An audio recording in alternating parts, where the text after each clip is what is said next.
Hey everyone, welcome back to Eat the Cake Anime.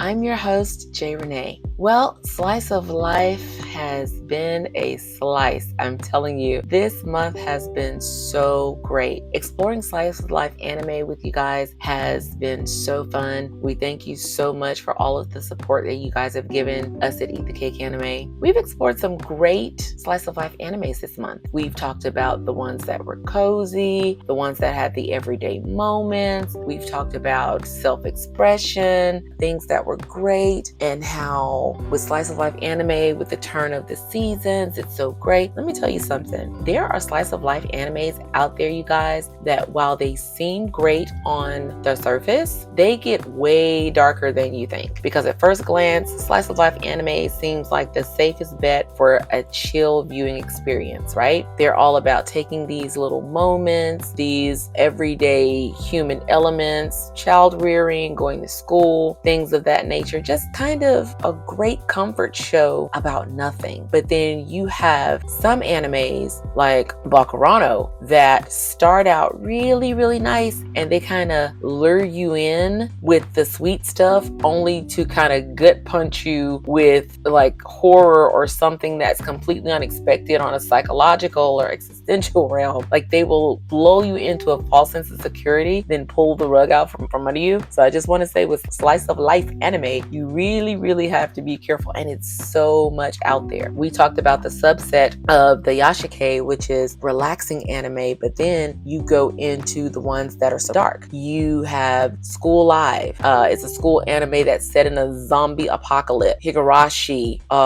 It starts out, very normal, new in town, and then it just kind of descends into this thing that you never thought. So we want to close out this Slice of Life month, and of course Halloween is here. So we want to talk about a Slice of Life anime that takes a dark turn before you know it, and it has you thinking like, whoa, what is happening? So in honor of Halloween tomorrow, we are going to review Made in Abyss. Yes, Made in Abyss. What began as a great fantasy adventure Slice of Life anime, oh my god, it spirals. It spirals. Now, Made in Abyss is a 2017 Slice of Life adventure anime. It follows Riko, a young girl who wants to explore the abyss. So there's the idea right there of the fantasy story. Now, it is a beautiful anime set in a world where the colossal pit, which is also known as the abyss, it stretches deep into the earth, filled with ancient relics,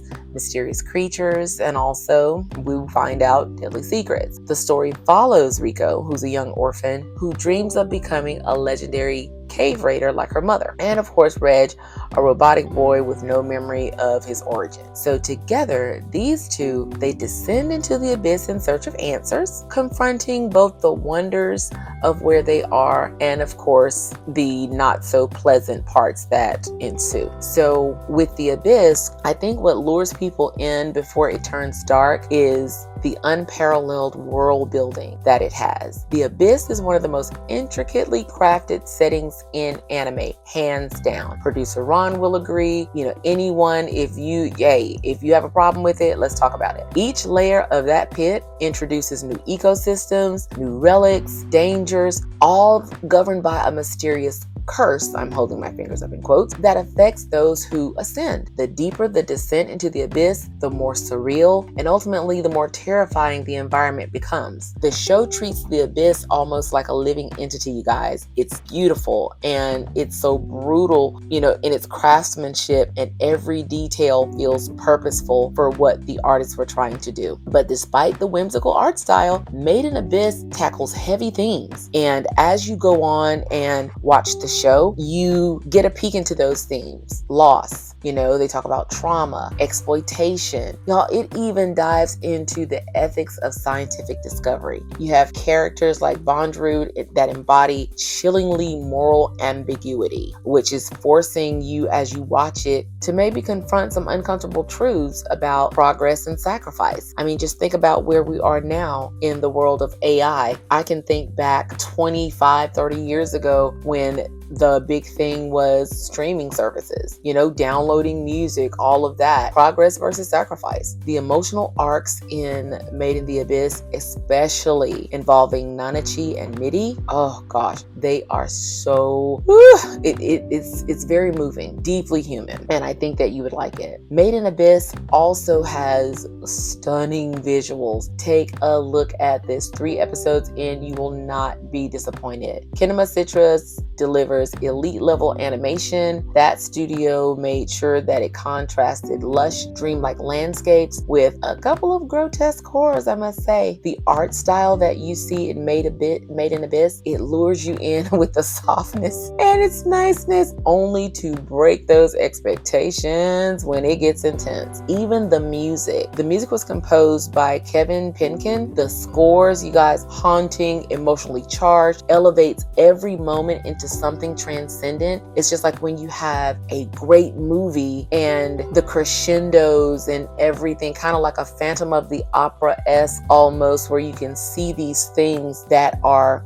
coming about. You know that because of the score, kind of ethereal in the way it's presented. It's so high level for an anime. With that, I'm going to tell y'all, Made in Abyss is not for the faint of heart. I, J. Renee, do not like horror. I am not a horror person. I can't watch certain things when it gets dark because for me, my imagination is very vivid. So I do my best to watch certain things at certain times so I don't go to sleep with it on my brain. I know it's crazy. Deal with it. But Made in Abyss, like I said, it's not for faint of heart because it lures you in. But if you're drawn to stories that blend fantasy with emotional gravity and all of that intrigue on an almost philosophical level, check out Made in Abyss. It is a journey you will not forget. I'm telling you, because we had discussions, producer Ron and I, we had discussions about whether Made in Abyss was considered a dark fantasy anime. And for me, I don't think it is dark fantasy. I think it's something that, like I said, it just kind of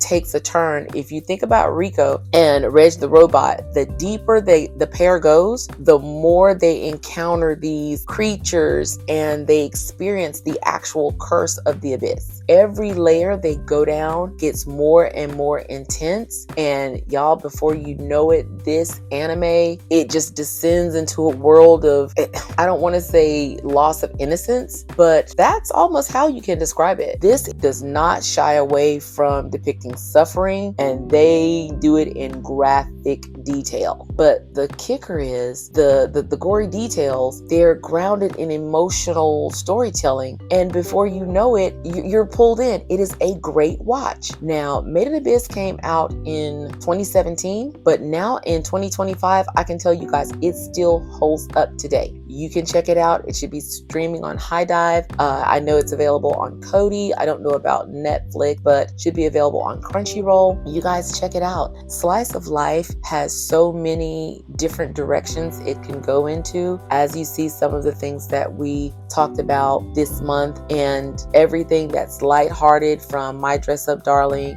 to, you have, animes. We talked about Your Lie in April, which is such a tearjerker, dealing with grief and loss. You have others that focus on just uncovering certain things that they never knew were there. There's an anime titled From the New World. Oh my God, it talks about this idyllic rural society, children with psych powers attending school and enjoying peaceful lives, but underneath it all, that children who are not conforming are quietly erased. Then you have other animes like The Promised Neverland. We've talked about that before, how something started out so seemingly innocent, it turns an orphanage into a nightmare.